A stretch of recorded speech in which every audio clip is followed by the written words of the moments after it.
Pakikibaka laban sa 10,000 ibang lahi Kabanata 22 hanggang 23. Nagpasabog ng atomic bomb na enerhiya si Nanding. Pagkatapos ay tinawag niya si Chu Chan. Kapag may nakalusot daw na kalaban at pumunta sa Manila City ay teleport daw siya nito. Sinunood naman ito ni Chu Chan. Na-teleport ang ating bida sa isang alien na papunta sa syudad. Inatake niya ito gamit ang ipinagbabawal na teknik ng wind element times 50 overload. Pinalipad niya ito sa malayong lugar. Pagbagsak ay pinagpestahan ito ng mga alaga ni Nanding. Tuwang-tuwa si Chu Chan. Nag-teleport na naman sila sa isang grupo ng mga alien. Gumamit ulit ng ipinagbabawal na teknik si Nanding ng lightning element times 50 overload. Sa isip ng ating bida ay paparating na ang mga batang bayani at ang pamahalaang militar kailangan na daw niya itong tapusin. Kaya gumamit siya ng isang matinding ipinagbabawal na teknik Soaring Earth Chaser. Hindi na 50 kundi 500 times na overload bomba.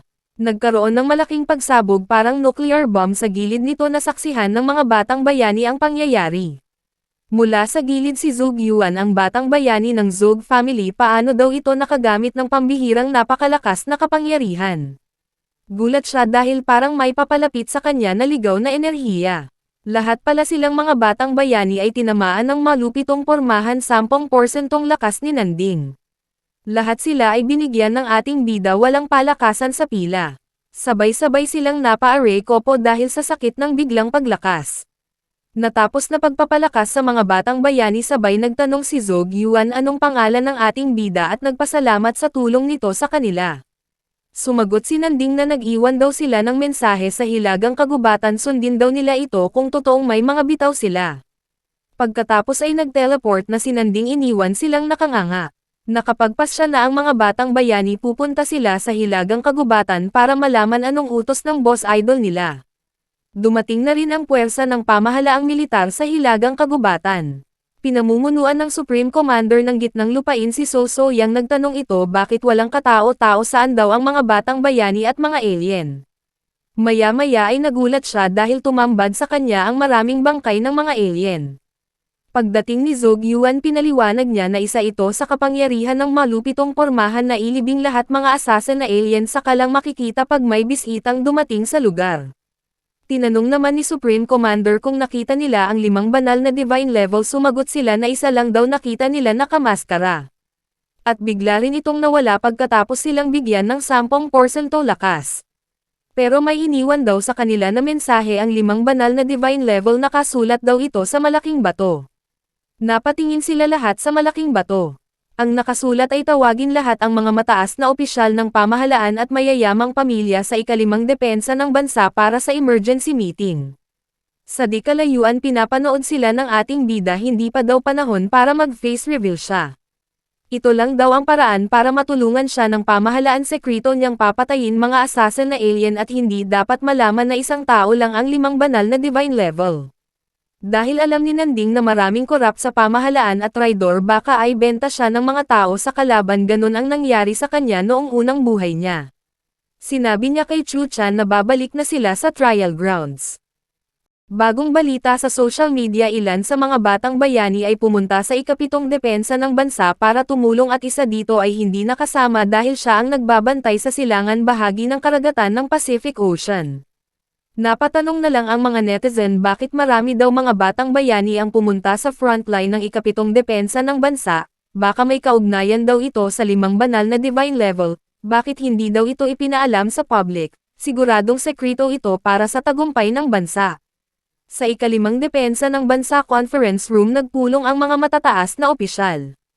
Pag-uusapan nila ang iniwan na mensahe ng 5 banal na divine level. Si Suan Yuan rulong pinuno ng pamilya ng Suan Yuan nagsaad ito ng opinyon patungkol sa plano ng 5 banal na divine level gagawin daw nilang malakas ang ikalimang depensa ng bansa. Gagamitin nila ang apoy galing sa bulkang Mayon. Padadaanin sa kanal ng flood control. At ang matibay na gubat may laman na heaven burning stone pwedeng pagmulan ng apoy. Sinagot ito ni General Fang Lin ng ikalawang depensa ng bansa si Azura daw ang nagsulat ng mensahe mahirap pagkatiwalaan ang isang adik kahit divine level pa ito. Sumang-ayon sa kanya ang general ng ikatlong depensa ng bansa si Lipi hindi daw nila kilala sino itong 5 banal na divine level. At nagsalita ang isa sa ginagalang na matanda. Si Zhou Chengming pinuno ng Zhou family kahit si Azura daw ang gumawa ng mensahe nandun sa tabi niya ang 4 pang divine level at pagkatapos daw nilang palakasin ang mga batang bayani ay sa kanila sinabi ang plano nila. Malaki daw ang magagastos sa plano nila at kaya hindi muna sila nagpakilala dahil may malalim silang dahilan. Wala na daw oras kailangan nilang magtiwala sa planong ito at ito daw ang pinakamagandang hakbang ng mayayamang pamilya laban sa mananakop.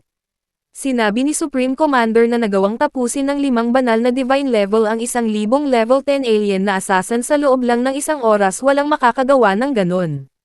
Nakapagdesisyon na ang mga matataas na opisyal ng bansa gagawin nila ang plano ng 5 banal na divine level.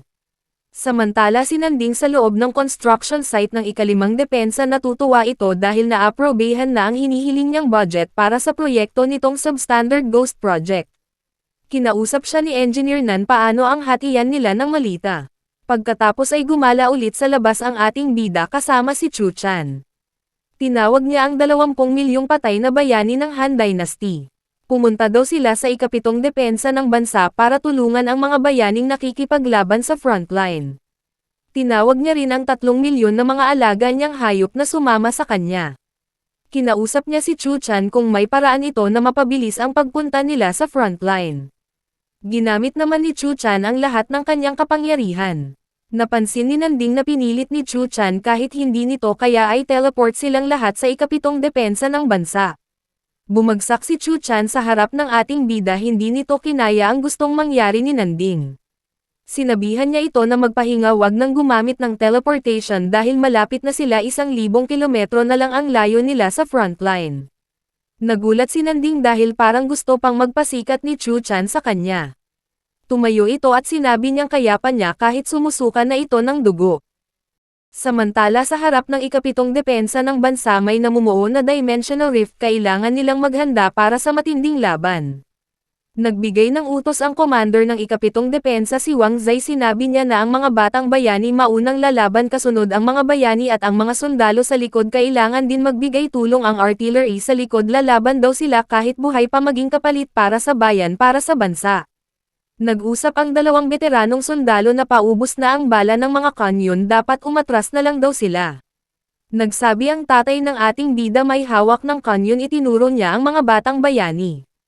Noong matatalo na sila dumating ang mga batang bayani nagbigay pag-asa sa laban kaya sila nanalo katulad din ngayon kailangan nilang umasa ulit sa himala.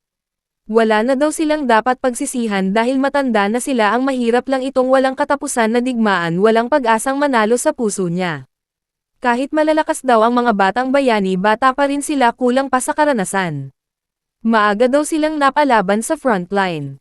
Kaya bilang matatanda kailangan daw nilang ibigay ang lahat dapat nila isakripisyo buhay nila para sa kabataan. May tama daw sa ulo ang tatay ni Nanding. At dito nagtatapos ang Kabanata 22 hanggang 23. Maraming salamat po sa panunood nyo mag-subscribe para laging updated sa buhay ni Nanding.